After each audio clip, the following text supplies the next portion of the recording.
Hey my loves, இன்னைக்கு நம்ம பார்க்க போற படம் என்னன்னா 2025 வெளியான களம் காவல் அப்படின்ற ஒரு மலையாள படத்தை பத்தி தாங்க பார்க்க போறோம். இந்த படம் ஒரு வித்தியாசமான சைக்கோ படங்க, மல்டி லாங்குவேஜஸ்ல வெளியா இருக்கு. இந்த படத்தோட கதை ஒரு பக்கம் வித்தியாசமா இருந்தாலும் இந்த படத்துல மம்முட்டி அவர்கள் நெகட்டிவ் ஷேட்ல நடிச்சிருப்பாருங்க. நீங்க நினைக்கலாம் இப்பெல்லாம் நிறைய ஹீரோஸ் நெகட்டிவ் ஷேட்ல நடிக்கிறாங்களே சரணே, அவரு நெகட்டிவ் ஷேட்ல நடிக்கிறதுல என்ன ப்ராப்ளம் அப்படின்னு கேட்டீங்கன்னா, இந்த படத்துல அவருடைய கதாபாத்திரம் ரொம்ப கேவலமான மற்றும் மோசமான கதாபாத்திரங்க. மலையாளம் பிலிம் இண்டஸ்ட்ரியில டாப்ல இருக்கக்கூடிய ஒரு ஹீரோ தாங்க மம்முட்டி அவர்கள். அவரு இந்த கதாபாத்திரத்தை எடுத்து நடிச்சிருக்கிறாரு அப்படின்றதே ஒரு மாதிரி ஸ்கிரீன்ல அவரை ரொம்ப மோசமானவரா பாக்குறதுக்கே கஷ்டமா தான் இருக்குது. இருந்தாலும் அவர் எடுத்து பண்ணிருக்கிறாரு பாருங்க. மற்ற நடிகர்கள்லாம் இந்த மாதிரி ஒரு கதாபாத்திரத்தை பண்ணுவாங்களா அப்படின்றது டவுட் தான். ரைட், இந்த படத்தோட ஒன்லைனர் என்னன்னா, தமிழ்நாடு கேரளா பார்டர்ல அடுத்தடுத்து பெண்கள் காணாம போயிட்டே இருக்காங்க.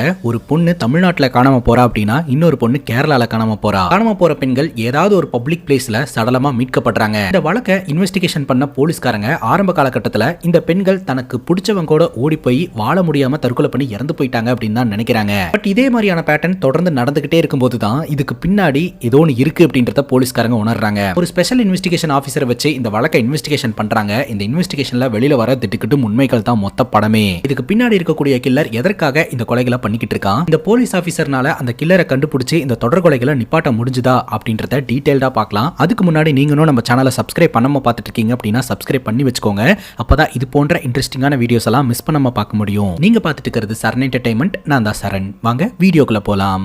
படத்தோட ஸ்டார்டிங் சீன்ல ஸ்டெயின்லி தாஸ் அப்படின்ற ஒரு நபரை நம்ம கிட்ட காட்டுறாங்க. இவர் தான் கைஸ் நம்ம மம்முட்டி அவர்கள். இவரு தன்னோட குடும்பத்தோட சந்தோஷமா வாழ்ந்துகிட்டு இருக்காரு. ராத்திரி தன்னோட குடும்பத்தோட ஒண்ணா உட்காந்து படம் பார்த்துக்கிட்டு இருக்காருங்க. அந்த நேரம் பார்த்து குமார் அப்படின்றவர்கிட்ட இருந்து இவருக்கு கால் வருது. உடனே அட்டன் பண்ணி, அப்படிங்களா சார், உடனே வரங்க சார் அப்படின்ற மாதிரி ஒரு சொல்லிட்டு போனை கட் பண்றாரு. தன்னோட குடும்பத்தினர்கள் கிட்ட குமார் சார் கால் பண்ணாரு, உடனடியா வர சொல்லி இருக்காரு, ஏதோ ஒரு எமர்ஜென்சி போல அப்படின்னு சொல்ல, போய் தான் ஆகணுமா அப்படின்னு தாஸோட மனைவி கேட்கறாங்க. நான் போய் தான் ஆகணும், எமர்ஜென்சி அப்படின்னு சொல்லிட்டு இவர் அந்த இடத்துல இருந்து கிளம்புறாருங்க. இப்ப குமார்னு ஒருத்தர் கூப்பிட்டு இருந்தார் இல்லையா, அவர் உண்மையிலேயே குமார் கிடையாதுங்க. அவங்க ஒரு பெண், தன்னோட பொண்டாட்டி முன்னாடி அந்த மாதிரி நடிச்சிருந்திருக்காரு. இப்ப கார்ல அந்த பொண்ணை வச்சுக்கிட்டு அப்படியே டிராவல் பண்ணி போய்கிட்டு இருக்காரு.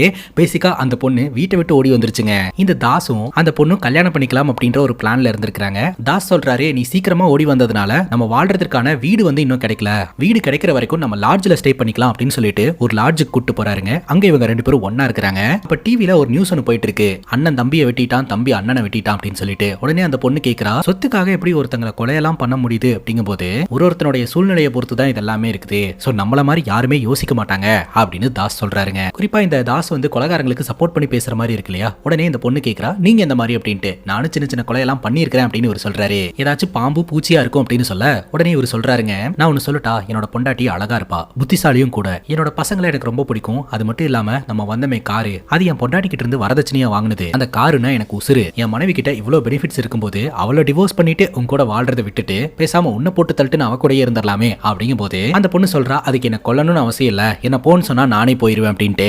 அப்போ போன்னு சொன்னா போயிருவேன் அப்படின்னு கேட்கும்போது கண்டிப்பா போயிருவேன் அப்படின்னு அந்த பொண்ணு சொல்றா.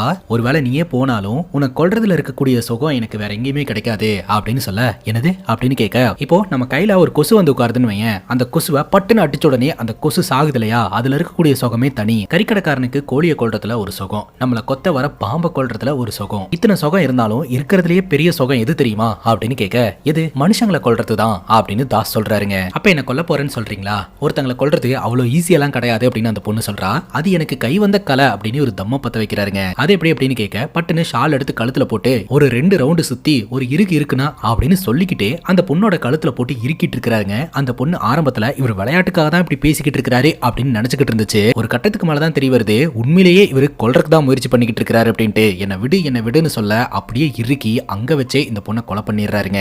கொலை பண்ண சாட்டிஸ்பாக்சனோட தம்ம பத்த வச்சுக்கிட்டு வில்லத்தனமா ரவுண்டா புகை விட்டுக்கிட்டே இந்த சிச்சுவேஷனை என்ஜாய் பண்ணிக்கிட்டு இருக்காருங்க.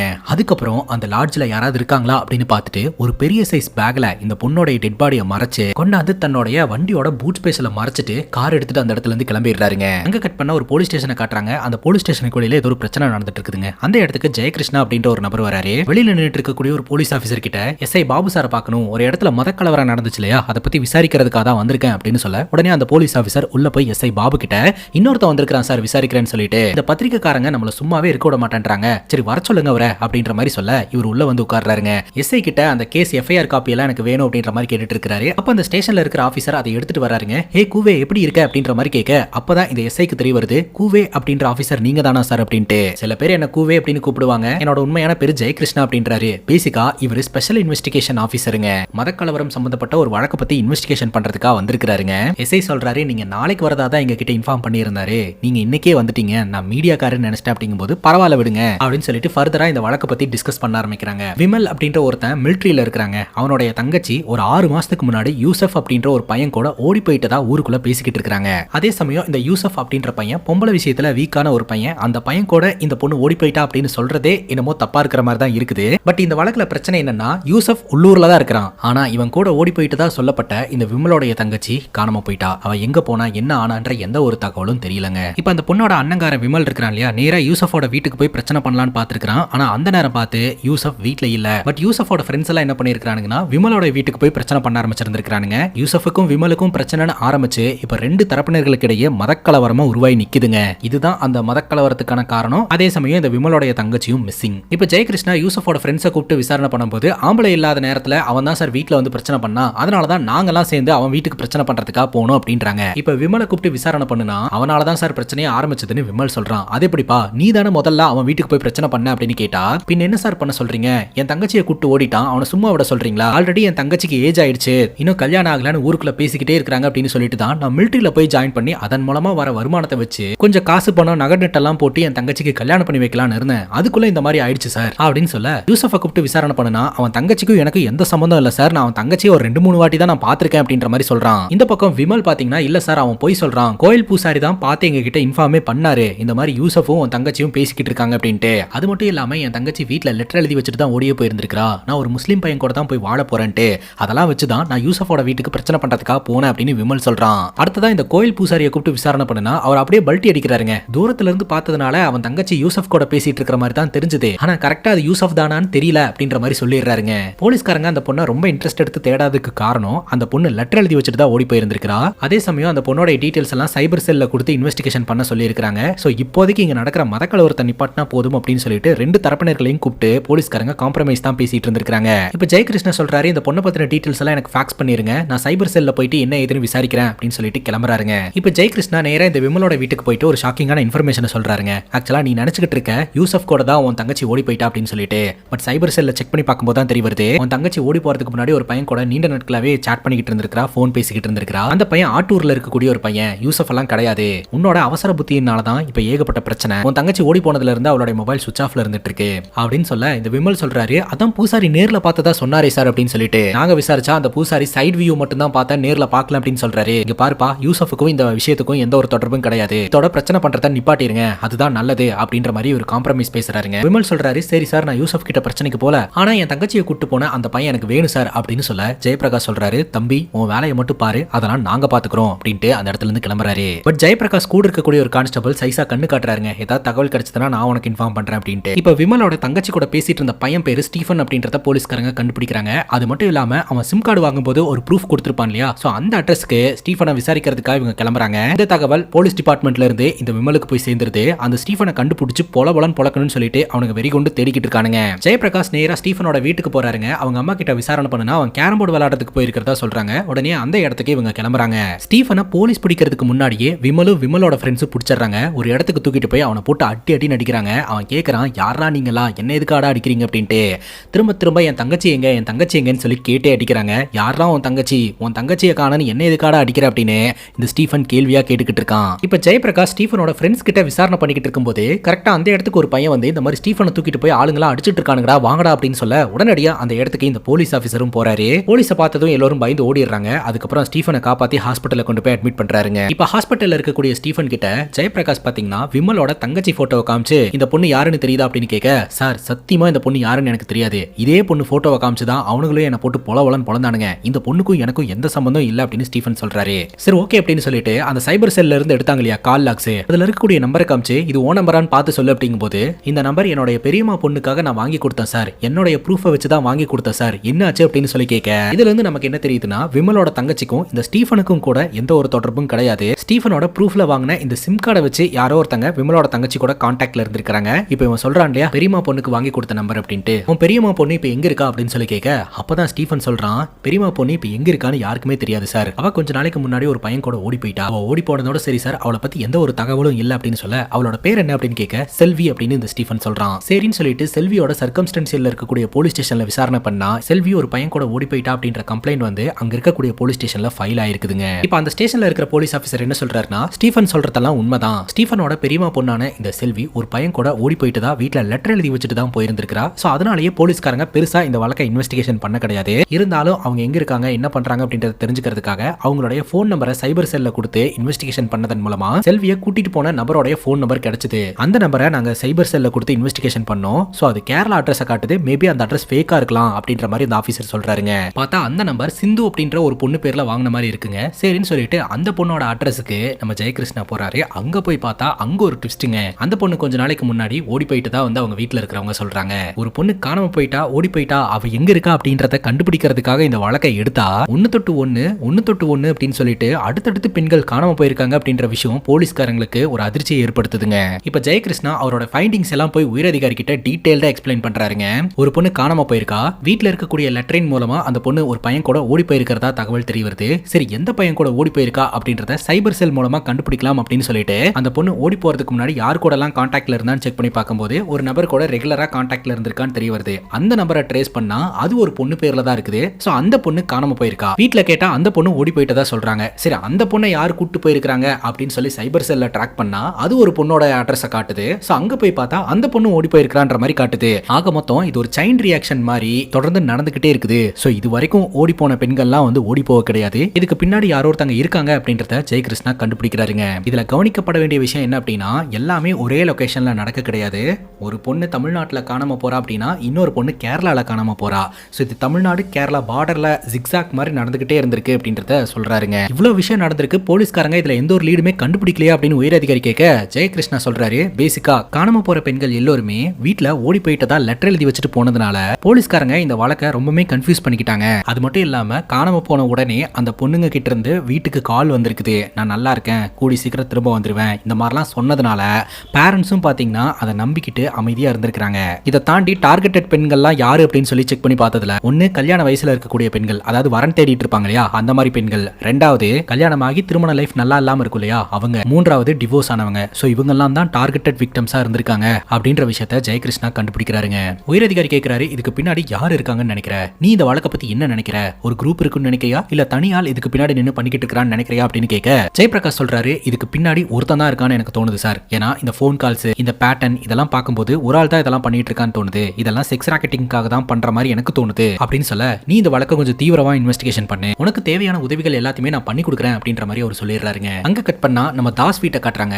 தாஸை பாக்குறதுக்காக கோபி அப்படின்ற ஒரு நபர் வந்திருக்காருங்க. இந்த கோபி அப்படின்றவரு ஜுவல்லரி ஷாப் வச்சு ரன் பண்ணிக்கிட்டு இருக்காருங்க. தாஸ் கிட்ட ஒரு உதவி கேட்டு வந்திருக்காரு. அவர் ஏன் தாஸ் கிட்ட உதவி கேட்டு வரணும் அப்படின்றதுக்கான காரணத்தை நம்ம பின்னாடி பார்ப்போம். இப்போ அவர் என்ன உதவி கேட்டு வந்திருக்காரு அப்படின்னா அவரோட ஜுவல்லரி ஷாப்ல இருக்கக்கூடிய ஜுவல்ஸ் எல்லாத்தையுமே பாலிஷ் பண்றதுக்காக சைனைட் அப்படின்ற ஒரு கெமிக்கல் யூஸ் பண்ணுவாங்க. அது ஒரு இம்மி அளவு நம்ம நாக்குல பட்டா கூட அடுத்த 5 நிமிஷத்துல நம்ம உசுறு போயிருங்க. ரொம்ப கொடூரமான டாக்ஸிக் கெமிக்கல் அது. அந்த பாய்சனை அவரோட நகை கடைக்காக அவர் வாங்கிட்டு வந்து வச்சிருந்திருக்காரு. சாதாரணமா இதை யார் போய் கேட்டாலும் தரமாட்டாங்க. நகை கடைக்காரங்களோட லைசன்ஸை காட்டினா மட்டும்தான் அதை தருவாங்க. அந்த வகையில அந்த பாய்சனை வாங்கிட்டு வந்து வச்சிருந்திருக்காருங்க. பக்கத்து வீட்டுல இருக்கக்கூடிய நாய், அது ஒரு அரிய வகை பிரீடாமா, அது வந்து சாப்பிட்டு செத்தே போச்சுங்க. அதனால பக்கத்து வீட்டுக்காரன் பயங்கரமா பிரச்சனை பண்ண ஆரம்பிச்சிருந்திருக்கான். சரி பணத்தை கொடுத்து கரெக்ட் பண்ணிடலாம் அப்படின்னு சொல்லிட்டு இந்த நகை கடைக்காரன் கோபியும் பணத்தை கொடுத்து காம்ப்ரமைஸ் பேசி இருந்திருக்கான். ஆனா ஒத்துக்க மாட்டேன்றான். போலீஸ் கேஸ்னு பிரச்சனை பண்ணிக்கிட்டு இருக்கான். இந்த விஷயம் வெளியில வந்துச்சுன்னா இவனுடைய வியாபாரம் லைசன்ஸ் எல்லாமே கேன்சல் ஆகிறதுக்கு வாய்ப்பு இருக்குது. அதனால நீங்க தானே இந்த பிரச்சனையில இருந்து என்ன காப்பாத்தணும் அப்படின்ற மாதிரி சொல்ல நம்ம தாஸ் நல்லா யோசனை பண்ணிட்டு சரி அதை நான் பாத்துக்கிறேன் அப்படின்னு சொல்லிட்டு அந்த லைசன்ஸை வாங்கி வச்சுக்கிறாருங்க.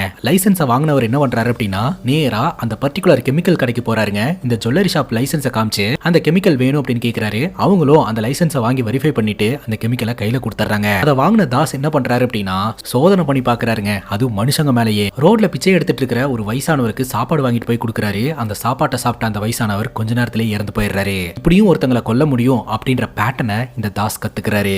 இப்போ இந்த தாஸ் என்ன பண்றாருன்னா நேரா ஒரு திருமண புரோக்கரை மீட் பண்றதுக்காக போறாருங்க. எங்க அண்ணனுக்கு திருமணமாகி அந்த திருமணத்துல பிரச்சனை ஆகி இப்போ டிவோர்ஸ் ஆயிடுச்சு. நீண்ட நாட்களாவே தனிமரமா இருந்துகிட்டு இருக்கான். அவனை இன்னொரு கல்யாணம் பண்ணிக்க சொல்லி நாங்க எல்லாம் சொன்னோம். அவன் ஆரம்பத்துல ஒத்துக்க கிடையாது. எப்படியோ பேசி கன்வின்ஸ் பண்ணிட்டோம். இப்போ அவனுக்கு கல்யாணம் பண்ணி வைக்கணும், பொண்ணு பார்க்கணும் அப்படின்ற அப்படின்ற மாதிரி சொல்ல, உங்களுக்கு எந்த மாதிரி பொண்ணு வேணும், ஃபார்வேர்டா பேக்வேர்டா அப்படின்னு கேட்க, எதுனாலும் ஓகே அப்படின்னு இவர் சொல்றாரு. உங்களோட எதிர்பார்ப்பு என்ன அப்படின்னு கேட்க, எங்களுக்கு எந்த எதிர்பார்ப்பும் இல்ல, அண்ணனோட மனசை புரிஞ்சுக்கிட்டு அண்ணன் கூட நிம்மதியா வாழ்ந்தா மட்டும் போதும். கல்யாணமாயி டிவோர்ஸ் ஆனவங்களோ, கல்யாண வயசு ஆகியுமே இன்னும் கல்யாணம் ஆகாம இருப்பாங்க இல்லையா, அவங்களா இருந்தாலும் ஓகே. சோ என்ன கேட்டகரியா இருந்தாலும் ஓகே, எங்க அண்ணனோட மனசை புரிஞ்சுக்கிட்டு அண்ணன் கூட நல்லா வாழ்ந்தா மட்டும் போதும் அப்படின்ற மாதிரி இவர் சொல்றாரு. கொஞ்சம் செலவாகுமேப்பா அப்படின்னு அந்த புரோக்கர் சொல்ல, எவ்வளவு செலவானாலும் பரவாயில்ல, அதெல்லாம் நான் கரெக்டா கொடுத்துருவேன் அப்படின்ற மாதிரி இந்த தாஸ் சொல்றாருங்க. உடனே அவரோட பேக்ல இருந்து சில பெண்களுடைய போட்டோஸை புரோக்கர் கொடுக்குறாரு. இப்போ இந்த தாஸ் பாத்தீங்கன்னா அந்த போட்டோஸ்ல இருக்கக்கூடிய ஒரு பொண்ணுங்களையா டார்கெட் பண்ண ஆரம்பிக்கிறாருங்க. ஒரு பொண்ணும் ஒரு ப்ரொஃபஷன்ல வேலை பார்த்துட்டு இருப்பாங்க இல்லையா, அந்த இடத்துக்கெல்லாம் இவர் டிராவல் பண்ண ஆரம்பிக்கிறாருங்க. அந்த பொண்ணுங்களை எல்லாம் தொடர்ந்து ஃபாலோ பண்ண ஆரம்பிக்கிறாரு. அந்த பொண்ணுங்களுடைய கண் பார்வையிலையும் பட ஆரம்பிக்கிறாரு. ஆரம்பத்துல அந்த பொண்ணுங்க வந்து இவர் மேல கோவப்பட்டாலும் போக போக இவரோட பேச்சு திறமையினால பேசியே அந்த பொண்ணுங்களை கரெக்ட் பண்றாருங்க. ஒரு பொண்ணு 2 பொண்ணு இல்லங்க, ஏகப்பட்ட பொண்ணுங்களை அடுத்தடுத்து டார்கெட் பண்றாரு, பேசுறாரு, கரெக்ட் பண்றாரு, கல்யாணமும் பண்றாருங்க. அதுக்கப்புறம் அந்த லாட்ஜுக்கும் கூட்டு போறாரு. அந்த லாட்ஜ்ல இவர் கூட்டிட்டு வந்த பொண்ணுங்க கூட பிசிக்கல் இன்டிமேட்லயும் இருக்கிறாருங்க. இப்போ இந்த தாஸ் பாத்தீங்கன்னா இந்த லைசன்ஸ் கொடுத்து ஒரு பாய்சனை வாங்கிட்டு வந்தார் இல்லையா, சோ அந்த பாய்சனை அப்படியே ஒரு டேப்லெட் மாதிரி உருவாக்குறாருங்க. அந்த டேப்லெட்டை தான் கிட்டே வச்சுக்கிறாரு. இது வரைக்கும் கூட்டிட்டு வந்த பொண்ணுங்க கூட ஒரு பிசிக்கல் இன்டிமேட்ல இருந்தார் இல்லையா, அந்த பொண்ணுங்களை எல்லாம் பப்ளிக் பிளேஸ்லயோ இல்ல பப்ளிக் வாஷ்ரூம் கிட்டேயே கூட்டு போறாருங்க. நம்ம பிசிக்கல் இன்டிமேட்ல இருந்ததுனால நீ பிரெக்னென்ட் ஆகிறதுக்கான வாய்ப்பு ரொம்பவே ஜாஸ்தி. இந்த மாதிரி சூழ்நிலையில பிரெக்னென்ட் ஆனா நமக்கு கஷ்டமாயிரும். அதனால நான் வந்து டேப்லெட் வாங்கிட்டு வந்திருக்கேன். சோ இந்த டேப்லெட்டை நீ உடனடியா போட்டேனா வயிற்றுல குழந்தை உருவாகிறத தடுக்கலாம் அப்படின்னு சொல்லிட்டு டாய்லெட்டுக்குள்ள போயிட்டு இந்த மாத்திரையை சாப்பிடு அப்படின்ற மாதிரி சொல்றாரு. எதுக்கு ரூமுக்கு போயிட்டே சாப்பிடலாமே அப்படின்னு அந்த பெண்கள் கேள்வி கேட்க, இல்ல மாத்திரை கொடுக்கும் போதே சொன்னாங்க இந்த டேப்லெட்டை போட்ட உடனே வாமிட் வர மாதிரி இருக்கும்னு சொல்லிட்டு, அதனாலதான் டாய்லெட்ல போய் சாப்பிடு அப்படின்னு நான் ரெக்கமெண்ட் பண்றேன் அப்படின்னு சொல்ல, இவரை நம்பி வந்த அந்த பொண்ணுங்களும் பாத்தீங்கன்னா அந்த டேப்லெட்டை வாஷ்ரூம்குள்ள போயிட்டு போடுவாங்க. அந்த டேப்லெட் வயிற்றுக்குள்ள போன கொஞ்ச நேரத்திலேயே மரணம். அடுத்த நாள் காலையில பாத்தீங்கன்னா நியூஸ் பேப்பர்ல வந்திருக்கும், இந்த மாதிரி ஒரு பொண்ணு பப்ளிக் டாய்லெட்ல செத்து கிடக்குறா அப்படின்னு சொல்லிட்டு. சோ இதை பார்த்து இவர் தெரிஞ்சு பாருங்க. சோ இவர் கொலை பண்ணதை நினைச்சு சாட்டிஸ்ஃபைடும் ஆகிப்பாரு. அதே சமயம் இவர்கிட்ட ஒரு பழக்கம் இருக்குங்க. இவர் யாரையெல்லாம் கொலை செய்யறாரோ ஒரு டைரியில அந்த பொண்ணுங்களுடைய போட்டோவை எல்லாம் வரைஞ்சு வைப்பாரு. ஒரு கொலையையும் இவர் நினைச்ச மாதிரி பண்ணி முடிச்சுட்டு அவருடைய டைரியில அவரு கைப்படவே பாத்தீங்கன்னா அந்த பொண்ணுங்களுடைய போட்டோவை எல்லாம் வரைஞ்சு வச்சு பாருங்க. தொடர்ந்து டீ குடிக்கிறதுக்காக போவாரு. அங்க இருக்கக்கூடிய நியூஸ் பேப்பரை பாப்பாரு. அந்த நியூஸ் பேப்பர்ல இந்த மாதிரி ஒரு பொண்ணு இறந்து போயிருக்கா அப்படின்ற மாதிரி ஒரு செய்தி வந்திருக்கும். அதை பார்த்து இவர் சாட்டிஸ்ஃபைட் ஆவாருங்க. அங்க கட் பண்ணா நம்ம ஜெயபிரகாஷ் இந்த வழக்கை தீவிரமா விசாரணை பண்ணிக்கிட்டு இருக்காருங்க. சோ ஒரு ஃபோன் நம்பரா ட்ராக் பண்ணி ஃபைனலி சரோஜா அப்படின்ற ஒருத்தவங்களோட வீட்டுக்கு இவர் வந்திருக்காருங்க. அங்க ஒரு பையன் தான் இருக்கிறான். அவன் கிட்ட விசாரிக்கும் போது அவங்க என்னோட அம்மா அப்படின்ற மாதிரி சொல்றாங்க. அம்மாவா அப்படின்னு சொல்லிட்டு போலீஸ்காரங்களும் பயங்கர ஷாக் ஆயிடுறாங்க. உன் பேர் என்ன அப்படின்னு கேட்க பிஜு அப்படின்னு சொல்றான். உடனே அந்த ஃபோன் நம்பரை காமிச்சு இந்த ஃபோன் நம்பர் உன்னோட அம்மாவோட தான் பாரு அப்படிங்கும் போது ஆமா அப்படின்னு கன்ஃபார்ம் பண்றான். ஆக்சுவலா ஒரு பொண்ணு காணாம போன வழக்குல இந்த ஃபோன் நம்பர் லீக் ஆயிருக்கு, அதனாலதான் இன்வெஸ்டிகேஷன் பண்றதுக்காக வந்திருக்கிறோம் அப்படின்னு சொல்ல, எங்க அம்மா ஃபோன் காணாம போய் ரொம்ப வருஷம் ஆச்சு சார் அப்படின்னு சொல்லும்போது, கம்ப்ளைண்ட் ஏதாவது கொடுத்துருக்கீங்களா அப்படின்னு கேட்கும்போது அது ஒரு பழைய மாடல் ஃபோன் சார், அதனால கம்ப்ளைண்ட் எல்லாம் கொடுக்கல அப்படின்ற மாதிரி இந்த பிஜு சொல்றான். இப்படி ஒவ்வொரு ப்ரூஃபையா செக் பண்ணி பார்க்கும்போது போற இடத்துல எல்லாம் ஒரு பொண்ணு காணாம போயிருக்கும் இல்லையா, ஆனா இந்த இடத்துல சரோஜா அப்படின்றவங்க உடம்பு சரியில்லாத நிலைமையில வீட்டுல படுத்த படுக்கையா இருந்துகிட்டு இருக்காங்க. ஒருவேளை இந்த சரோஜாவோட ஃபோன் நம்பரை வேற யாராவது யூஸ் பண்ணி அவங்க காணாம போயிருக்கலாமோ அப்படின்னு சொல்லிட்டு உங்க சொந்தக்காரங்க இல்ல உனக்கு தெரிஞ்சவங்க யாராவது காணாம போயிருக்காங்களா அப்படின்னு கேட்கும்போது அப்படியெல்லாம் யாரும் போல சார் அப்படின்ற மாதிரி இந்த பிஜு சொல்லிடுறான். இந்த செயின் ரியாக்ஷன் பாத்தீங்கன்னா இந்த இடத்துல வந்து ஸ்டாப் ஆகுது. இப்போ கொஞ்சம் வருஷத்துக்கு முன்னாடி மொபைல் ஃபோன் காணாம போயிருக்குது. சோ அந்த மொபைல்ல இருக்கக்கூடிய சிம் கார்டை பயன்படுத்தி கில்லர் ஒரு பொண்ணுங்களையா கொண்டுகிட்டு இருக்கான் அப்படின்ற மாதிரி நமக்கு தெரிய வருது. இப்போ நம்ம ஜெயபிரகாஷ் உயரதிகாரியை மீட் பண்றதுக்காக போறாரு. அவரோட ஃபைண்டிங்ஸ் எல்லாத்தையுமே சொல்றாரு. இந்த சரோஜாவோட பையன் பிஜுவா நம்பலாமா சார் அப்படின்னு கேட்க, நம்பலாம் சார், நான் பேக்ரவுண்டையும் செக் பண்ணி பார்த்துட்டேன், அவனோட சர்க்கிள்ல யாருமே காணாம போன மாதிரி தெரியல. அது மட்டும் இல்லாம இந்த சரோஜாவோட ஃபோன் கொஞ்சம் வருஷத்துக்கு முன்னாடி காணாம போச்சு அப்படின்னு சொல்லியிருந்தாங்க இல்லையா, காணாம போனதுக்கு அப்புறம் ஒரு வாட்டி சுவிட்ச் ஆன் ஆயிருக்குது, அதுல இருந்து யாருக்கோ கால் போயிருக்குது, அந்த நம்பர் யாருக்கு அப்படின்றது நாளைக்கு கிடைச்சிடும் சார் அப்படின்ற மாதிரி ஜெயபிரகாஷ் சொல்றாருங்க. அங்க கட் பண்ணா வழக்கம் போல இந்த தாஸ் பாத்தீங்கன்னா தமிழ்நாட்டுல ஒரு பொண்ணும் கேரளால ஒரு பொண்ணுன்னு ஒரு பொண்ணையா டார்கெட் பண்ணி அவர் நினைச்சதை கொஞ்சம் கூட பிசிறு இல்லாம பண்ணிக்கிட்டு இருக்காருங்க. சரோஜாவோட போன்ல இருந்து ஒரு நம்பருக்கு கால் போச்சு அப்படின்னு சொல்லி சைபர் செல்ல இருந்து எடுத்து கொடுக்குறாங்க. சோ அந்த பொண்ணோட பேரு அபிஜா அப்படின்ற மாதிரி காட்டுது. அபிஜாவோட வீட்டுல போய் விசாரணை பண்ணா அந்த பொண்ணு ஓடி போயிட்டா அப்படின்ற மாதிரி தெரிய வருதுங்க. மறுபடியும் இந்த செயின் ரியாக்ஷன் அப்படின்றது கண்டினியூ ஆக ஆரம்பிக்குது. வழக்கம் போல கொல்லப்பட்ட அந்த பொண்ணோடைய போட்டோவை இவர் டைரியில வரைஞ்சு வைக்கிறாருங்க. இப்ப ஜெயபிரகாஷ் பாத்தீங்கன்னா உயரதிகாரியை மீட் பண்றதுக்காக போறாரு. உயரதிகாரி என்ன சொல்றாரு அப்படின்னா, நீ ரொம்ப திறமையான ஆபீசர்ஸ், உன்னோட சர்வீஸ்ல 10 கேஸ் இருக்கு அப்படின்னா அதுல 8 கேஸ் நீ சால்வ் பண்ணிருக்கிற. அப்படி இருக்கிற போது நீ இந்த கேஸை சால்வ் பண்ணிடுவ அப்படின்னு நினைச்சா நீ இன்னும் இந்த வழக்கை இழுத்துக்கிட்டே போயிட்டு இருக்க. அப்படியே போயிட்டு இருந்துச்சுன்னா இந்த வழக்கு நம்ம கைமீறி போயிரும் அப்படின்னு சொல்ல, அதுக்கு இந்த ஜெயபிரகாஷ் சொல்றாரு, கிடைச்ச இன்ஃபர்மேஷன் வச்சு குற்றவாளி இப்படிதான் இயங்கிட்டு இருக்கான் அப்படின்ற ஒரு மேப்பிங்கை உருவாக்கியாச்சு. அதுவும் தமிழ்நாட்டில் இருக்கக்கூடிய ஒரு பர்டிகுலர் லொகேஷன்ல இவன் ரொம்ப ஆக்டிவா இருக்கிற மாதிரி எனக்கு தகவல் கிடைச்சிருக்கு. இந்த இடத்த நம்ம ஃபோக்கஸ் பண்ணணும்னா கூடி சீக்கிரம் குற்றவாளியை பிடிச்சிடலாம் சார். அது மட்டும் இல்லாம இதுக்கு பின்னாடி ஒருத்தன் தான் இருக்கிறான், வேற யாருமே கிடையாது, அதனால ஈஸியாவே பிடிச்சிடலாம். எனக்கு லோக்கல் போலீஸோட சப்போர்ட் வேணும் சார் அப்படின்ற மாதிரி சொல்ல உயரதிகாரி அதற்கான ஏற்பாடு பண்ணி தராருங்க. கட் பண்ணா வழக்கம் போல இந்த தாஸ் பாத்தீங்கன்னா ஒரு லேடியை டார்கெட் பண்றாருங்க. அந்த லேடி ஒர்க் பண்ற இடத்துக்கே போயிட்டு அந்த லேடியை பிக்கப் பண்ணிக்கிறாரு. அந்த லேடி கிட்ட போன் நம்பர் கொடு அப்படின்ற மாதிரி கேட்கிறாரு. எப்படி நான் டியூட்டி பார்க்குற இடத்த கண்டுபிடிச்சு கரெக்டாக வந்தீங்க அப்படிங்கும்போது அதெல்லாம் அப்படி தான் அப்படின்ற மாதிரி சொல்கிறாரு. சரி ஓகே, நாளைக்கு நான் எங்கே டியூட்டி பார்க்குறேன்னு கரெக்டாக கண்டுபிடிச்சு வாங்க, அப்போ நான் நம்பர் தரேன் அப்படின்ற மாதிரி அவங்க சொல்லிடுவாங்க. ஆனாலும் இந்த தாஸ் பார்த்தீங்கன்னா அவங்களுக்கே தெரியாமல் அவங்களோட மொபைல் எடுத்து நம்பரை நோட் பண்ணுற மாதிரி நமக்கு தெரிய வருதுங்க. அங்கே கட் பண்ணா ஜெயபிரகாஷ் பார்த்தீங்கன்னா லோக்கல் போலீஸ் சப்போர்ட் வேணும் அப்படின்ற மாதிரி கேட்டிருந்தாங்க இல்லையா. இங்க ஒரு போலீஸ் ஆஃபீஸர் இருக்கிறாரு, இந்த வழக்கு பற்றி தெரிஞ்சுக்கிட்டு அவரே இன்ட்ரெஸ்ட் எடுத்து உங்க கூட ஜாயின் பண்ணிக்கிறேன்னு சொல்லியிருக்காரு அப்படின்னு சொல்லி அவரை இன்ட்ரோ பண்ணி வைக்கிறாங்க பாருங்க. தக்காளி அங்கதான் தாறுமாறான ட்விஸ்ட். அந்த போலீஸ் ஆஃபீஸர் வேற யாரும் கிடையாது, நம்ம தாஸ் தான், ஸ்டான்லி தாஸ். இப்போ நமக்கு புரியும். கொஞ்ச நேரத்துக்கு முன்னாடி இந்த கோபி அப்படின்ற ஒருத்தர் வந்துட்டு பக்கத்து வீட்டுக்கார நாய் செத்து போன வழக்கில் வந்து என்னை காப்பாத்துங்க அப்படின்னு உதவி கேட்டு இருந்திருப்பான். ஸோ இவரும் நான் உதவி செய்யறேன்னு சொல்லி இருந்திருப்பார் இல்லையா. ஸோ இவர் போலீஸ் அப்படின்றதுனால தான் உதவி கேட்டு வந்திருந்திருப்பான். நம்ம தாஸ் போலீஸா இருந்துட்டு தான் இப்படி தொடர் கொலைகளை பண்ணிக்கிட்டு இருக்கிறாரு அப்படின்றது தெரிய வருது. அது மட்டும் இல்லாம இந்த வழக்கை ஜெயபிரகாஷ் அப்படின்றவர் இன்வெஸ்டிகேஷன் பண்ணிட்டு இருக்கிறாரு அப்படின்றத தெரிஞ்சுக்கிட்டு அதுல இன்ட்ரெஸ்ட் எடுத்து இவரே ஜாயின் பண்ணிக்கிட்டாருங்க. அதுவும் எதற்காக, இவங்க எப்படியெல்லாம் இன்வெஸ்டிகேஷன் பண்றாங்க அப்படின்றத தெரிஞ்சுக்கிட்டு இவரு அவரோட ட்ராக்கை மாத்திக்கலாம் இல்லையா, அதுக்காக தான். அங்க கட் பண்ணா திருமண வயசுல இருக்கக்கூடிய ஒரு பொண்ணை இந்த தாஸ் வந்து டார்கெட் பண்றாருங்க. அந்த பொண்ணு கூட இவர் நினைச்ச மாதிரி இருந்துட்டு இவர் ரெடி பண்ணி வச்சிருக்கிற அந்த மாத்திரையை அந்த பொண்ணு கையில கொடுத்து நீ ரூம்குள்ள போய் இந்த டேப்லெட்டை போட்டுக்கோ அப்படின்ற மாதிரி சொல்லி அனுப்பி வைக்கிறாருங்க. அந்த பொண்ணு சரின்னு கேட்டு அந்த ரூம்குள்ள போறா. அந்த பொண்ணோட பேரை நம்ம வாணி அப்படின்னு வச்சுக்கலாம். அவ்வளவுதான், அந்த பொண்ணோட கதை முடிஞ்சது அப்படின்னு சொல்லிட்டு அந்த இடத்த விட்டு இந்த தாஸ் கிளம்பி வந்துடுறாருங்க. அங்க கட் பண்ணா இந்த வழக்கு இன்வெஸ்டிகேஷன் பண்றதுக்காக நம்ம ஜெயபிரகாஷ், தாஸ், அப்புறம் இன்னொரு போலீஸ் ஆஃபீஸர் 3 பேரும் ஜீப்ல போயிட்டு இருக்காங்க. அப்போ இந்த ஜெயபிரகாஷ் கிட்ட நம்ம தாஸ் கேட்கிறாரு, தப்பா நினைக்கலன்னா உனக்கு கேட்கவா சார், உங்களை இங்க நிறைய பேர் கோவேன்னு கூப்பிடுறாங்களே, எதுக்காக அப்படின்னு சொல்லி கேட்கும்போது அப்பதான் விஷயமே தெரிய வருதுங்க. இவரு குற்றவாளிகளை பிடிக்கிறதுல அந்த மாதிரி செயல்படுவாராம். பாக்குறதுக்கு ரொம்ப கேஷுவலா இன்வெஸ்டிகேஷன் பண்ணிட்டு இருக்கிற மாதிரி இருக்குமா, ஆனா கரெக்டா குற்றவாளியா கண்டுபிடிச்சிருவாராம். இது வரைக்கும் இவர்கிட்ட 10 கேஸ் வந்திருக்கு அப்படின்னா அதுல 8 கேஸை சால்வ் பண்ணிட்டாராம். பட் அந்த 2 கேஸை பத்தி இவர் பெருசா சொல்ல கிடையாதுங்க. இப்போ பொண்ணுங்க அடுத்தடுத்து காணாம போற வழக்க பத்தி இவங்க டிஸ்கஸ் பண்ண ஆரம்பிக்கிறாங்க.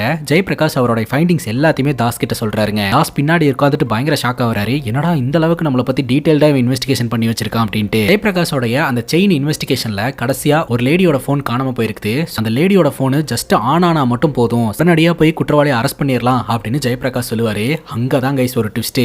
நம்ம தாஸ் இருக்கிறார் இல்லையா, அந்த லேடியோட மொபைலை பாக்கெட்லயே தான் கைஸ் வச்சு சுத்திக்கிட்டு இருப்பாரு. தெரியாதனமா அந்த மொபைல் ஆன் பண்ணா கூட இவர் லாக் ஆயிருவாருங்க. போற வழியில நான் ஒரு இடத்துல இறங்கிறேன் அப்படின்னு சொல்லிட்டு இந்த தாஸ் பாத்தீங்கன்னா ஒரு இடத்துல இறங்கி ஒரு பாக்கெட்ல வச்சிருப்பார் இல்லையா, அந்த மொபைலை போட்டு அடின்னு அடிச்சு உடைக்கிறாருங்க. இப்போ ஒரு இடத்துல ஒரு பெண்கள் இறந்து போயிருக்காங்க அப்படின்ற தகவல்லாம் போலீஸ் ஸ்டேஷனுக்கு வரும் இல்லையா. ஸோ அந்தந்த ஊர் போலீஸ் ஸ்டேஷன்ல வந்து இது வந்து ரிப்போர்ட் ஆயிருக்கும். பட் அன்ஐடென்டிஃபைடு டெட் பாடி அப்படின்ற மாதிரி தான் ரிப்போர்ட் ஆயிருக்கும். இது வரைக்கும் காணாம போன பெண்களுடைய அந்த போட்டோவெல்லாம் வச்சு அன்ஐடென்டிஃபைடு டெட் பாடி கூட மேட்ச் பண்ணி பார்க்கும்போது காணாம போன பெண்கள் தான் அப்படின்றது கன்ஃபார்ம் ஆகுதுங்க. காணாம போற பெண்கள் எல்லோருமே பாத்தீங்கன்னா மர்மமான முறையில இறந்து போறாங்க அப்படின்றத போலீஸ் ஆபீசர் ஜெயபிரகாஷ் கண்டுபிடிக்கிறாரு. ஃபாரன்சிக் டிபார்ட்மெண்ட்ல இருக்கக்கூடிய டாக்டரை மீட் பண்றதுக்காக ஜெயபிரகாஷ் போறாரு. அப்பதான் அடுத்தடுத்த அதிர்ச்சி தகவல்களை சொல்ல ஆரம்பிக்கிறாங்க. இறந்து போன பெண்களோட உடம்புல இருந்து பாய்சன் கண்டென்ட்டை இவங்க எடுத்திருந்திருக்காங்க. அது என்னன்னு செக் பண்ணி பார்க்கும்போது அது சைனைடு அப்படின்றது தெரிய வந்திருக்குது. இது மட்டும் இல்லாம செத்து போன பெண்கள்லாம் சாவறதுக்கு முன்னாடி பிசிக்கல் இன்டர்கோர்ஸ்ல இருந்திருக்காங்க. அதுவும் ஃபோர்ஸ்ஃபுல்லா இல்ல, அவங்க விருப்பப்பட்டு தான் இருந்திருக்காங்க அப்படின்றதையும் கண்டுபிடிக்கிறாங்க. ஜெயபிரகாஷோட டீம் வேற வேற இடங்களுக்கு போய் அன்ஐடென்டிஃபைடு டெட் பாடி கூட மேட்ச் பண்ணும்போது எல்லாமே மேட்ச் ஆகுது. அசிஸ்டன்ட் கேக்குறாரு, என்ன சார் இப்படி முடிவு இல்லாம போயிட்டே இருக்கு அப்படின்னு சொல்லிட்டு. நம்மளா அவனை பிடிக்கிற வரைக்கும் இது நிக்கவே நிக்காது அப்படின்ற மாதிரி ஜெயபிரகாஷ் சொல்றாருங்க. உடனடியா உயரதிகாரியை மீட் பண்றதுக்காக போறாரு. உயரதிகாரி கேட்கிறாரு, இது வரைக்கும் எத்தனை கொலை இந்த மாதிரி நடந்திருக்கு அப்படின்ட்டு. கிட்டத்தட்ட 11 பெண்கள் கொல்லப்பட்டு இறந்து போயிருக்காங்க அப்படின்றது தெரிய வருதுங்க. எல்லாமே ஒரே மாதிரியான பேட்டர்னா அப்படின்னு சொல்லி கேட்கும்போது ஆக்சுவலா 1-2 பேட்டர்ன் மட்டும் கொஞ்சம் டிஃபரெண்டா இருக்கு. பட் மற்ற பேட்டர்ன்ஸ் எல்லாமே ஒரே மாதிரி தான் இருக்குது. ஆல்மோஸ்ட் இதுக்கு பின்னாடி இருக்கிறது ஒருத்தன் தான் அப்படின்றத திரும்பவும் இந்த ஜெயபிரகாஷ் சொல்றாரு. இவங்களோட இன்வெஸ்டிகேஷன் விஷயங்கள்லாம் வந்துட்டு வெளியில போகாத மாதிரி பாத்துக்கோங்க அப்படின்ற மாதிரி உயரதிகாரி சொல்றாரு. நானும் இதை தான் சார் விரும்புறேன், ஏன்னா இந்த விஷயம் வெளியில போச்சுன்னா கண்டிப்பா குற்றவாளியை பிடிக்கிறது தாமதமாகும் அப்படின்னு சொல்லிட்டு அங்கிருந்து கிளம்புறாருங்க. இது வரைக்கும் கொல்லப்பட்ட பெண்களோட இடத்துல இருந்து சில பொருட்கள்லாம் போலீஸ்காரங்க கைப்பற்றி கொண்டு வந்திருப்பாங்க. அதாவது எவிடன்சஸ் அப்படின்னு சொல்லிட்டு அந்த எவிடன்ஸை ஒண்ணா செக் பண்ண ஆரம்பிக்கிறாருங்க. அப்படி செக் பண்ணி பார்க்கும்போது அதுல பாத்தீங்கன்னா அந்த பெண்களுக்கு சம்பந்தமே இல்லாத ஒரு பின் ஒன்று கிடைச்சிருக்குது. அது என்ன பின் அப்படின்னு பாத்தீங்கன்னா யூனிஃபார்ம்ல பேட்ச் எல்லாம் குத்துவோம் இல்லையா, அந்த பின். குறிப்பா போலீஸ்காரங்க அவங்களோட நேம் பேட்ச் குத்துவாங்க இல்லையா, அந்த பின் அப்படின்றது தெரிய வருது. அதே சமயம் ஒரு பொண்ணு செத்து போன இடத்துல இருந்து ஒரு பேப்பர் கிடைச்சிருந்திருக்குது. சோ அந்த பேப்பர் பாத்தீங்கன்னா போலீஸ் ஸ்டேஷன்ல பயன்படுத்தக்கூடிய பேப்பர் அப்படின்ட்டு. சோ அந்த பேப்பர்ல கில்லர் வந்து பாய்சன் வச்சு கொடுத்திருந்திருக்கான். சோ அந்த பேப்பர்லயும் பாய்சன் கண்டென்ட் இருந்ததை நாங்க கண்டுபிடிச்சிருக்கிறோம் அப்படின்ற மாதிரி ஃபாரன்சிக் டிபார்ட்மெண்ட் சொல்றாங்க. அந்த பேட்சோட ஹூக்கும் அதே சமயம் அந்த பேப்பரையும் வச்சு பார்க்கும்போது போலீஸ் டிபார்ட்மெண்ட்ல இருக்கக்கூடிய யாரோ ஒருத்தன் தான் இந்த கொலைகளை பண்ணிக்கிட்டு இருக்கான் அப்படின்ற ஒரு முடிவுக்கு ஜெயபிரகாஷ் வராருங்க. இப்ப ஜெயபிரகாஷ் பாத்தீங்கன்னா சைபர் செல்ல விசாரணை பண்றாருங்க. ஆக்சுவலா கில்லர் பாத்தீங்கன்னா அந்த பொண்ணுங்களோட சிம் கார்ட்ஸ் மட்டுமே பயன்படுத்தி இருக்கிறானே தவிர அவங்களுடைய மொபைல் போன்ஸை பயன்படுத்த கிடையாது. எந்த மொபைல் போன்ஸ் பயன்படுத்தப்பட்டிருக்கு அப்படின்னு பார்த்தா ஒரு மொபைல் கடையோட பேர் வருதுங்க. உடனடியாக ஜெயபிரகாஷ் அந்த மொபைல் கடைக்காரர்கிட்ட போய் விசாரணை பண்ணும்போது அவர் சொல்றாரு, வச்ச ஆரம்ப காலகட்டத்தில் சேல் பண்ணணும் அப்படின்றதுக்காக ப்ரூஃபே இல்லாம நிறைய பேருக்கு சிம் கார்டெல்லாம் வித்திருந்திருக்காருங்க. அதாவது ப்ரூஃப் இல்லாதவங்க கிட்ட வேற ஒருத்தவங்களுடைய ப்ரூஃபை போட்டு அந்த சிம் கார்டை வித்துருவாருங்க. இப்படிதான் ஆரம்ப காலகட்டத்தில் பண்ணிட்டு இருந்திருக்காரு. ஸோ ஒரு டைம் போலீஸ்க்கு இந்த விஷயம் தெரிய வந்து போலீஸ்காரங்க பாத்தீங்கன்னா இந்த கடையை சீஸ் பண்ணிட்டாங்க. அதுக்கப்புறம் இந்த ப்ராப்ளத்தை எல்லாம் சால்வ் பண்ணிட்டு வெளியே வரும்போது கொஞ்சம் போன்ஸை தவிர மற்ற போன்ஸை மட்டும் தான் ரிட்டர்ன் பண்ணி இருந்திருக்காங்க. போலீஸ் கேஸ் அப்படின்னு சொல்லிட்டு இந்த கடைக்காரரும் பெருசா அதை போய் என்ன ஏதுன்னு கேட்டுக்க கிடையாதுங்க. இங்கிருந்து சீஸ் பண்ணப்பட்ட போன்ஸை தான் இதுக்காக கொலைகாரன் பயன்படுத்தி இருக்கிறான் அப்படின்றது வந்து தெரிய வருது. உடனடியாக அந்த போலீஸ் ஸ்டேஷனுக்கு போயிட்டு டியூட்டியில் இருக்கக்கூடிய போலீஸ்காரங்களுடைய லிஸ்ட் எல்லாத்தையுமே ஜெயபிரகாஷ் வாங்குறாருங்க. அந்த லிஸ்ட்ல தாஸோடைய பேரும் இருக்குது. கிரைம் நடந்த டைம்ல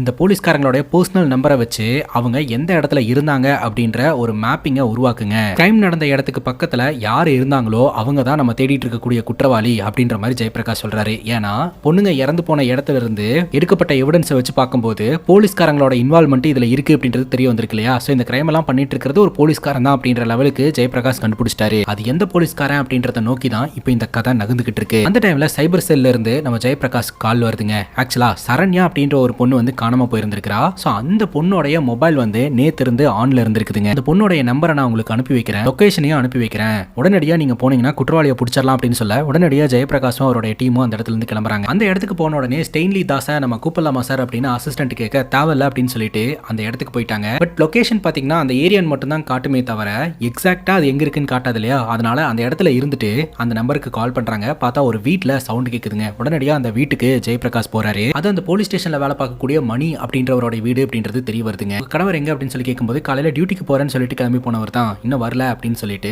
போன் அடிக்கிறாங்க. ஆனா அவர் போன் எடுக்க மாட்டேன்றாருங்க. வீடு முழுக்க தேட ஆரம்பிக்கிறாங்க. பார்த்தா ஒரு பெட்டுக்கு கீழே அந்த சரண்யா அப்படின்ற பொண்ணுடைய போன் இருக்குது. கரெக்டா அந்த இடத்துக்கு ஸ்டெயின்லி தாஸ் வராருங்க. நீங்க என்ன சார் இங்க அப்படின்ற மாதிரி ஸ்டெயின்லி தாஸ் நம்ம ஜெயபிரகாஷ் கேட்க அப்பதான் ஜெயபிரகாஷ் சொல்றாரு, நான் தான் சொன்னனே இதுல ஒரு போலீஸ்காரனோட இன்வால்மெண்ட் இருக்கு அப்படின்னு சொல்லிட்டு. நம்ம தேடிட்டு இருக்கக்கூடிய குற்றவாளி இந்த மணி தான். எனக்கு காணாம போன ஒரு பொண்ணுடைய போனு இந்த வீட்டுல தான் இருந்தது அப்படின்னு சொல்ல மணி எனக்கு நல்லாவே தெரியும், அந்த மாதிரிலாம் பண்ண மாட்டான் அப்படின்ற மாதிரி இந்த ஸ்டெயின்லி தாஸ் சொல்றாருங்க. இல்ல என்கிட்ட எவிடன்ஸ் இருக்கு அப்படின்ற மாதிரி இவர் சொல்றாருங்க. பேசிக்கா இந்த ஸ்டெயின்லி தாஸ் ஜெயபிரகாஷ் கூடயே டிராவல் பண்ணிட்டு இருக்கிறதுனால அவரோட எல்லா மூவையும் தெரிஞ்சு வச்சிருக்காருங்க. அதனால தான் மாட்டிக்க கூடாது அப்படின்னு சொல்லிட்டு அதே ஸ்டேஷன்ல வேலை பார்க்கக்கூடிய இன்னொரு போலீஸ் ஆபீசரை ஃப்ரேம் பண்றதுக்காக இதை பண்ணி வச்சிருக்காரு அப்படின்னு நமக்கு தெளிவா தெரியுது. ஸ்டெயின்லி தாஸ் சொல்றாரு, இந்த மாதிரி நான் நாலா பக்கமும் எல்லாத்தையும் இன்ஃபார்ம் பண்ணி வச்சிட்டேன், கூடி சீக்கிரம் மணியை பிடிச்சிடலாம் அப்படின்னு சொல்லிட்டு. அதுக்கு ஜெயபிரகாஷ் சொல்றாரு, அவன் அவ்வளவு சீக்கிரம் நம்ம கிட்ட மாட்ட மாட்டான், அவன் ரொம்ப ஜீனியஸ் சார் அப்படின்னு சொல்லிட்டு. அதே சமயம் இந்த மொபைல் போன் கூட நம்ம கிட்ட மாட்டி இருந்திருக்காது. மேபி அந்த மணியோட குழந்தை வந்து விளையாடிட்டு தூக்கி பெட்டு கடியில போட்டு வச்சிருந்திருக்கும். ஸோ அப்படிதான் வந்து அந்த மொபைல் போன் ஆன் ஆயிருந்திருக்கும். அதன் மூலமா தான் இந்த மணியை நம்ம கிட்ட மாட்டி இருந்திருக்கான்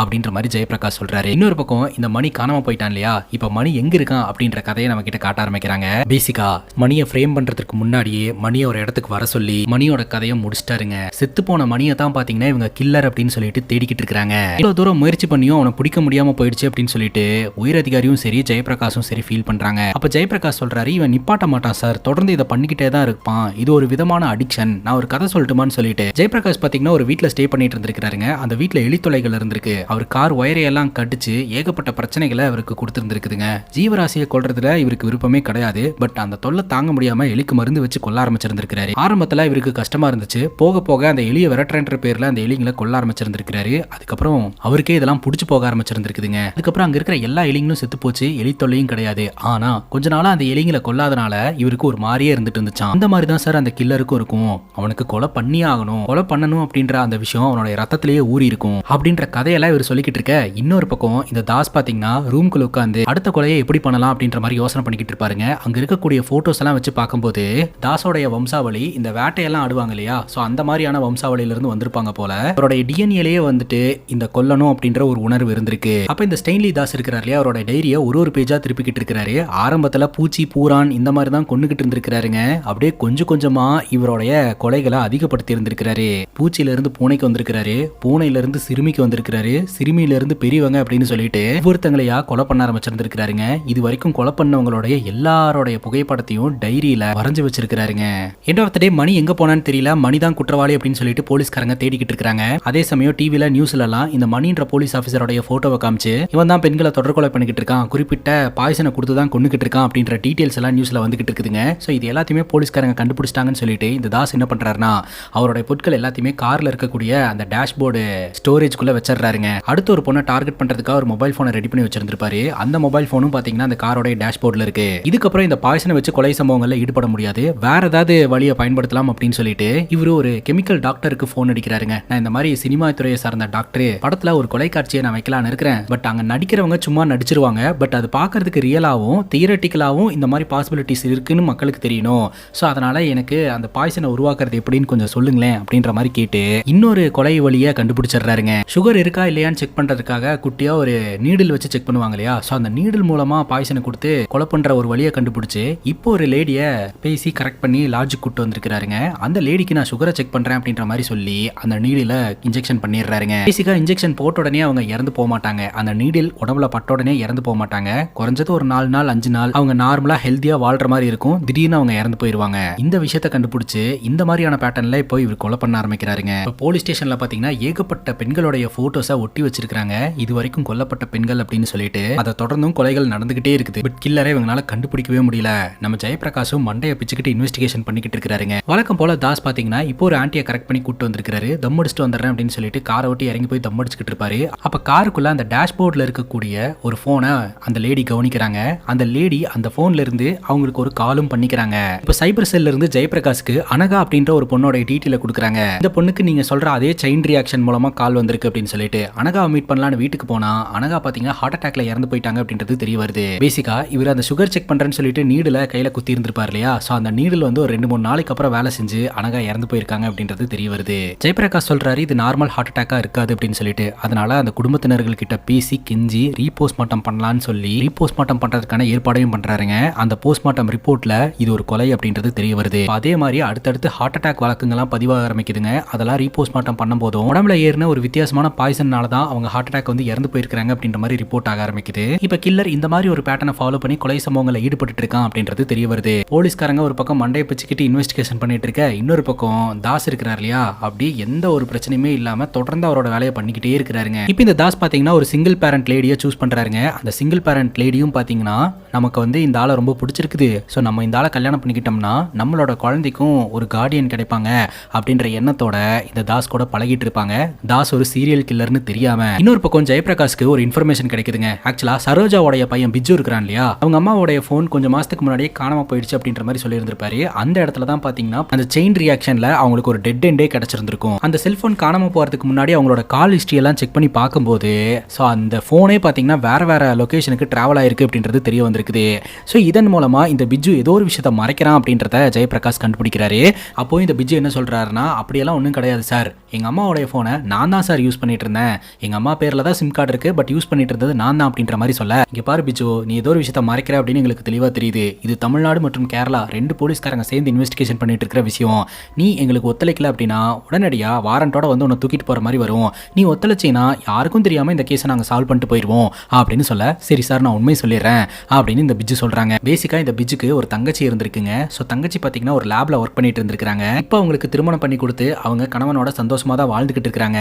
ஆனா திருமணத்துக்கு முன்னாடி ஒரு நபரை ரொம்ப பிடிச்சி போய் அந்த நபர் கூட பழகிட்டு இருந்திருக்காங்க. அந்த நபர் மூலமா இவங்க பிரெக்னென்ட்டும் ஆயிருந்திருக்காங்க. பட் அந்த நபர் பார்த்தீங்கன்னா கலட்டி விட்டு ஓடிட்டான். ஸோ இந்த விஷயம் வெளியில தெரியக்கூடாது அப்படின்றதுக்காக அவசர அவசரமா அவங்க தங்கச்சிக்கு வேற ஒருத்தனை கல்யாணம் பண்ணி வச்சதா வந்து பிஜு சொல்றாருங்க. அந்த தங்கச்சி வேற யாரும் கிடையாது, வாணின்ற பொண்ணு தான். இது வரைக்கும் தாஸ் பார்த்தீங்கன்னா கூட்டிட்டு போன எல்லா பொண்ணுங்களையும் பாத்ரூம்குள்ளேயோ இல்ல ஏதாவது ஒரு ரூம்குள்ளேயோ அந்த டேப்லெட்டை சாப்பிட சொல்லிட்டு அந்த இடத்துல இருந்து தப்பிச்சு போயிருவாப்ல. அதுக்கப்புறம் அந்த பொண்ணுங்க இறந்து போயிட்டாங்கன்ற நியூஸ் வந்து அடுத்த நாள் நியூஸ் பேப்பர்ல வரும். அதன் மூலமா அவன் சாட்டிஸ்ஃபைட் ஆயிக்குவான். பட் அந்த வாணின்ற பொண்ணு மட்டும் சாகாம தப்பிச்சிருந்திருக்கிறா. இப்போ அவ இன்னொரு வாழ்க்கையில வாழ்ந்துகிட்டு இருக்கா அப்படின்றது தெரிய வருது. இப்போ வாணி கிட்ட விசாரணை பண்ணும்போது வாணி என்ன சொல்றாங்கன்னா, ஃபர்ஸ்ட் ஆஃப் ஆல் அந்த தாஸ் கூட வாழலாம் அப்படின்னு சொல்லி முடிவு எடுத்திருந்திருக்காங்க. அதனால அவங்க வயிற்றுல உருவான அந்த கருவை கலைக்க கூடாது அப்படின்னு சொல்லிட்டு அந்த டேப்லெட்டை சாப்பிடாம விட்டு இருந்திருக்காங்க.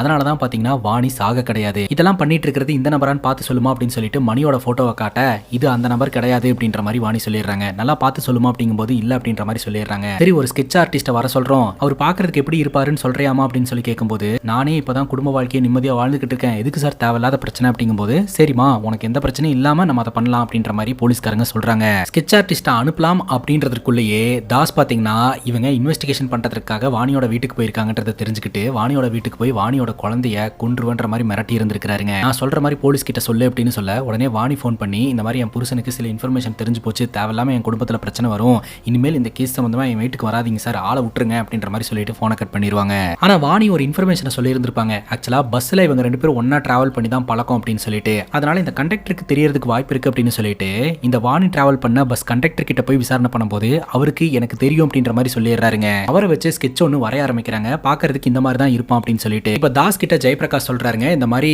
கொலகாரன் எப்படி இருப்பான் அப்படின்ற ஸ்கெட்ச் தெரிஞ்சு போச்சு, அதை வச்சு பிடிச்சா மட்டும் போதும் அப்படின்னு சொல்லிட்டு அந்த ஸ்கெட்சை நம்ம தாஸ் கிட்ட கொடுக்க தாஸ் அதிர்ந்து போயிடுறாரு. ஒருவேளை மாட்டிப்போமோ அப்படின்ற பயத்துல இருந்திருப்பாரு. பார்த்தா அந்த ஸ்கெட்ச்ல வேற ஒரு நபருடைய முகம் தான் இருக்கும். அதனால தாஸ் வந்து எப்படியோ தப்பிச்சு பாருங்க. அப்ப அங்கதான் கண்டக்டர் இருப்பாரு. உங்களை எங்கேயோ பார்த்த மாதிரி இருக்கேன்னு சொல்லிட்டு கண்டக்டர் சொல்லுவாரு, நான் அந்த ஊர் போலீஸ் ஸ்டேஷன்ல தான் வேலை செய்யறேன், மேபி ஸ்டேஷன்ல பாத்திருப்பீங்க அப்படின்ற மாதிரி இவர் சொல்லி சமாளிச்சிடுறாருங்க. சரி, நம்ம இந்த நபரை தேடலாம், இவன் தான் குற்றவாளி அப்படின்னு ஜெயபிரகாஷ் சொல்ல, அப்போ தாஸ் சொல்றாரு, இவனை தேடி கண்டுபிடிச்சாலும் இவன் தான் குற்றவாளின்னு ப்ரூவ் பண்றதுக்கு நம்ம கிட்ட எவிடன்ஸ் இல்ல அப்படின்ட்டு. ஆமா, நீங்க சொல்றதும் சரிதான் அப்படின்னு சொல்லிட்டு என்ன பண்ணலாம்னு ஜெயபிரகாஷ் யோசனை பண்ணிக்கிட்டே இருப்பாருங்க.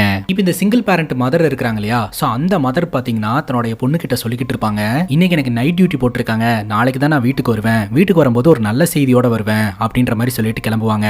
அதாவது இந்த தாஸ் தான் இனிமேல் உனக்கு அப்பா அப்படின்ற நல்ல செய்தியை நாளைக்கு தான் பொண்ணு கிட்ட ரிவீல் பண்ணலான்ற ஆசையோட தான் இங்க வந்திருப்பாங்க. தாஸ் வழக்கம் போல பாத்தீங்கன்னா ஒரு லாட்ஜுக்கு கூட்டு போறாரு. அந்த லாட்ஜ்ல இருக்கிறவங்க ப்ரூஃப் வேணும் அப்படின்ற மாதிரி கேட்பாங்க. நான் இதுக்கு முன்னாடி இந்த லாட்ஜுக்கு வந்திருக்கேன், ப்ரூஃப் எல்லாம் கேட்டதில்ல அப்படிங்கும்போது ரிசப்ஷன்ல இருக்கிறவரு இதுக்கு முன்னாடி ஒரு சின்ன பையன் தான் இருந்தான், அவன் இதெல்லாம் கேட்கல, ஆனா இப்ப ப்ரூஃப் எல்லாம் கொடுக்கணும் சார் அப்படின்ற மாதிரி சொல்ல, உடனே தாஸ் பாத்தீங்கன்னா ஒரு ஃபேக் ப்ரூஃபை கொடுக்குறாருங்க. அதே சமயம் அந்த லாட்ஜ் இருக்கக்கூடிய ஏரியால தான் பாத்தீங்கன்னா ஜெயபிரகாஷும் இருக்கிறாரு. இப்போ இந்த ரிசப்ஷன்ல இருக்கிறவர் வந்து கதவை தட்ட ஆரம்பிக்கிறாருங்க. யாராவது அப்படின்னு சொல்லிட்டு தாஸ் போய் டோர் ஓபன் பண்ணா இந்த ரிசப்ஷன்ல இருக்கிறவர் வந்துட்டு விஷயத்த சொல்றாரு, நீங்க போலீஸ் தானே சார், எனக்கு தெரியும் அப்படின்ட்டு.